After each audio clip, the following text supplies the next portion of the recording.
दोस्तों, ये वाकया सुनकर यकीनन आपका दिल दहल जाएगा। राजस्थान के अलवर में एक हिंदू साधु को भीड़ ने बेरहमी से पीटा। वजह यह है कि उन्हें मुसलमान समझ लिया गया। गवाहों के मुताबिक आरोपी ने बार बार साधु से कहा, सलाम बोलो जैसे तुम मुसलमान करते हो। जब साधु ने इनकार किया तो उनकी दाढ़ी खींची गई और उन्हें जलील किया गया।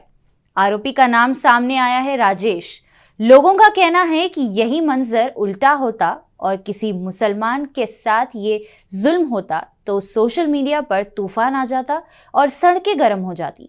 इस घटना के बाद कई लोगों का सवाल है कि धर्म या मजहब कोई भी हो, क्या ये सही है कि आप किसी का अपमान करें? यहाँ खामोशी क्यों है? क्या इंसाफ सिर्फ धर्म देखकर मिलेगा या इंसाफ सबके लिए बराबर होना चाहिए? क्या हमारे मुल्क में इंसाफ की तराजू अब तिरछी हो चुकी है? लोगों का ये भी कहना है कि ये वक्त है सोचने का। हमें ये ठान लेना चाहिए कि हम जुल्म के खिलाफ आवाज उठाएंगे, चाहे सामने हिंदू हो या मुसलमान, क्योंकि इंसाफ तो इंसाफ है, उसका कोई मजहब या धर्म नहीं होता है।